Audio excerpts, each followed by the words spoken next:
begin the news with Iraq's parliament elects new leader, ending deadlock, and with a lot happening with U.S. 2024 election. 4 days left, polls and updates on Harris and Trump. Report says White House altered transcript of Biden's garbage remarks. Trump sues CBS over misleading Kamala Harris interview, and Spain suffers deadliest floods in decade. Stay with me for these and more stories. Beginning with political matters, Mahmoud al-Mashhadani, a prominent Sunni lawmaker who has a close relationship with Iran, has been elected by Iraq's parliament as its latest speaker after months of deadlock among political factions. Al-Mashhadani, who served an earlier stint as speaker from 2006 to 2009, was selected by a vote of 182 of the 269 legislators who attended the session on Thursday. Parliament has 329 seats. The Federal Supreme Court in November 2023 abruptly ended the tenure of the most powerful Sunni parliament speaker, Mohammed al-Halbousi, without saying why, setting the stage for a fight over secession that dragged on for nearly 12 months. Al-Halbousi, who had served as the governor of Anbar province, was elected in 2018. He was 37 at the time and became the youngest parliament speaker in the country's history. He was re-elected in 2022 for a second term and served until his removal in 2023. Al-Mashhadani secured his election with major backing from the coalition that includes influential Shia parties and Iran-allied groups, along with the State of Law coalition led by former Prime Minister Nouri al-Maliki. Under the country's sectarian power-sharing system, the parliament speaker is always Sunni, the Prime Minister Shia, and the President Kurdish. The role of speaker is key in Iraq's often fragmented political landscape. Al-Mashhadani will now have to address several challenges, including corruption and internal divisions that could also threaten his post. He will also have to deal with some controversial legislation, including a proposed amendment to Iraq's personal status law governing family matters, with critics say will effect legalized child marriage. His election comes as Iraq tries to navigate the effects of Israel's wars in Gaza and Lebanon and balances its ties with Iran and the United States. Iran-aligned militias such as the Islamic Resistance in Iraq have regularly launched drone attacks on bases housing U.S. troops in Iraq and Syria into retaliation of Washington's support for Israel. Iraq's government has sought to avoid alienating the U.S., on which it has depended for economic and military support, with U.S. troops still based in the country primarily to counter ISIS. On U.S. 2024 election, presidential candidates on Thursday made a final push to energize voters in the western United States. At rallies, Vice President Kamala Harris cautioned supporters that abortion rights are under threat. Meanwhile, ex-President Donald Trump focused his campaign on immigration and border control. Recent polls from Intel released on Thursday show Trump holding a slight lead of 1 to 2 percentage points over his opponent. However, a separate poll from TIPP Insights shows that the candidates are presently tied. The recent survey by the Associated Press NORC Center for Public Affairs Research indicates that around 70% of Americans feel anxious or frustrated regarding the elections, with few expressing enthusiasms.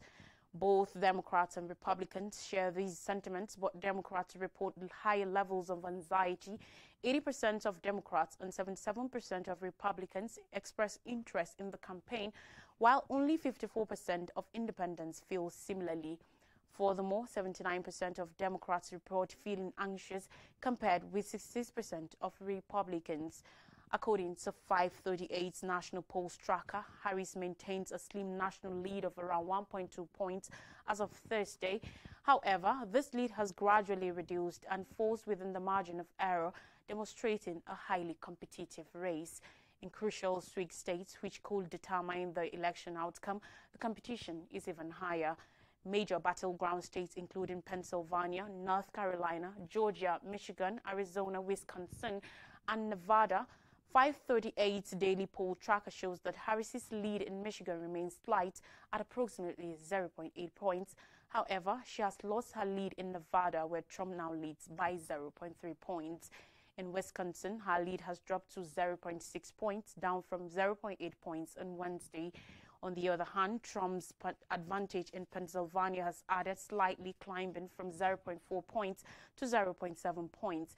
His lead in North Carolina has returned to last week's levels, now at 1.4 points.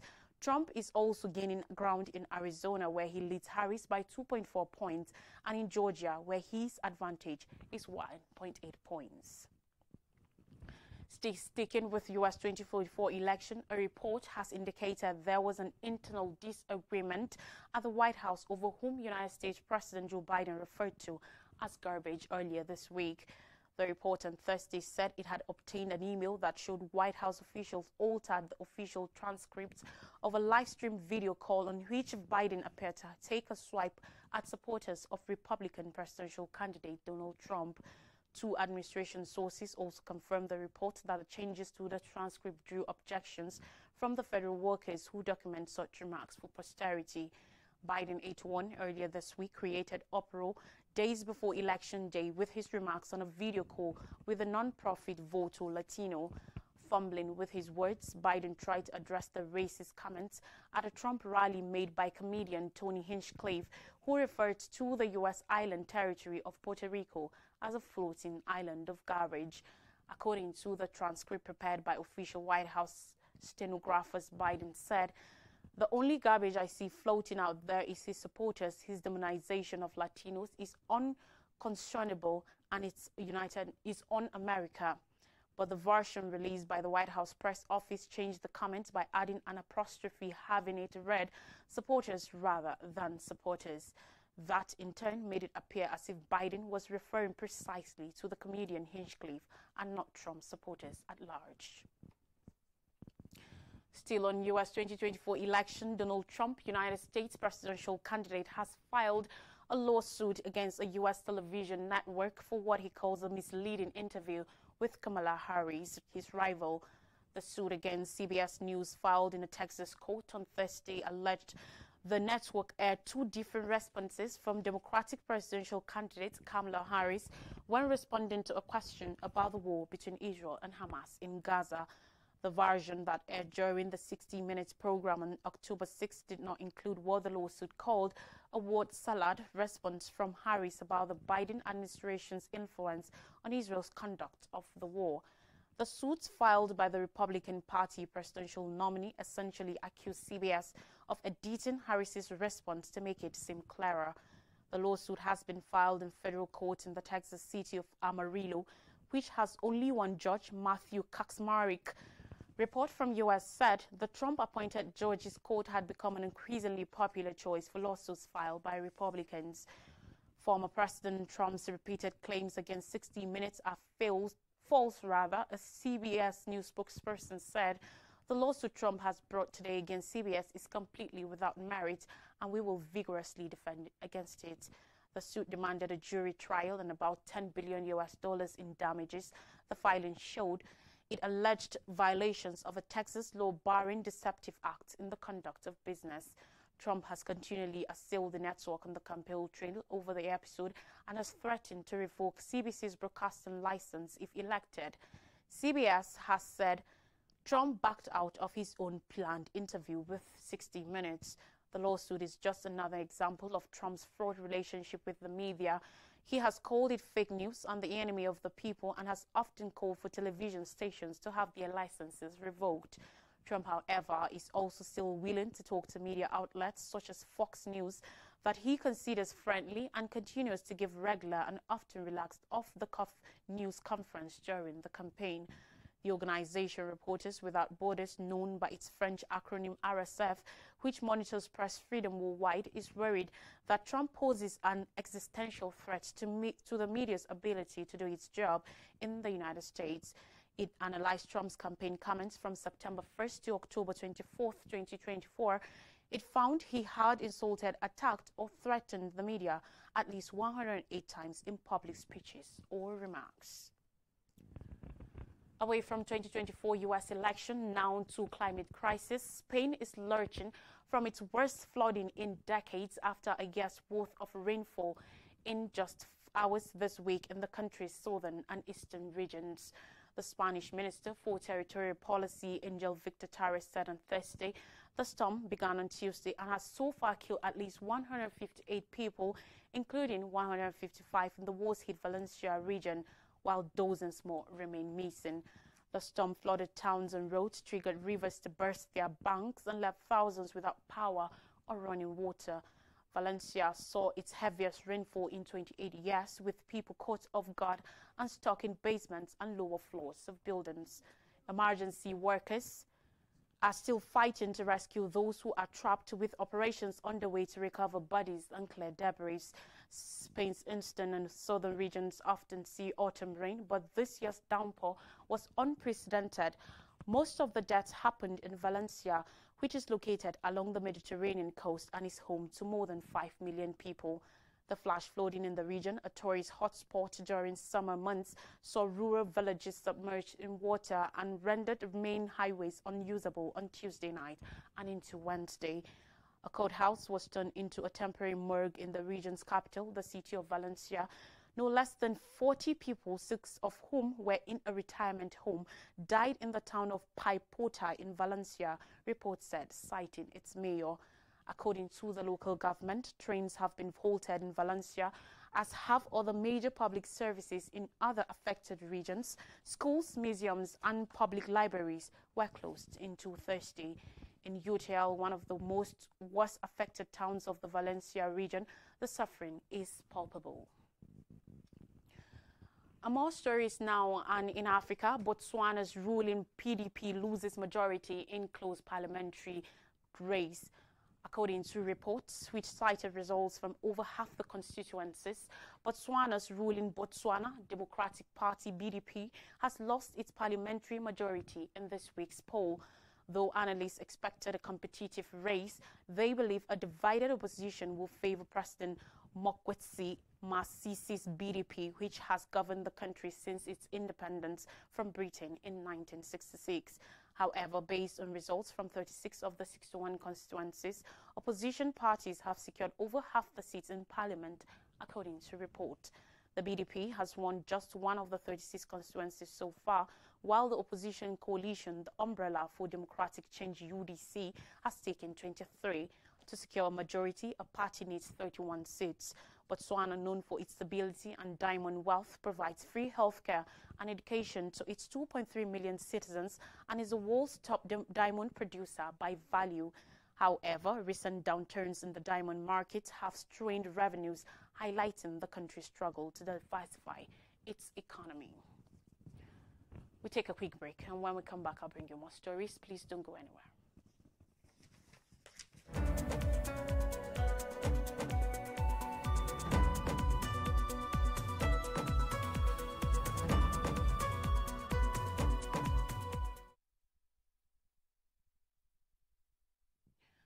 Welcome back, and thanks for staying with us. We continue the story from Nigeria, with NEC urges Tinubu to withdraw tax reform bills from NAS.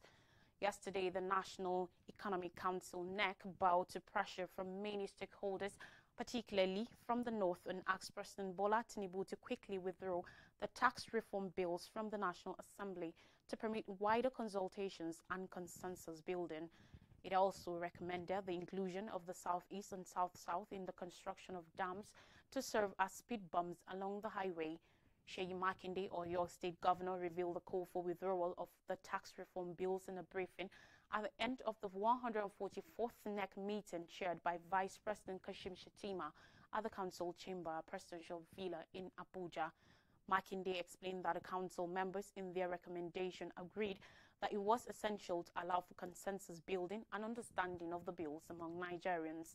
Next plea was made as the presidency explained that the proposed tax reform was not against the North and that it will benefit all states of the Federation. He further stated that NEC noted the need for adequate alignment on the proposed reforms and recommended the withdrawal of the tax reform bill.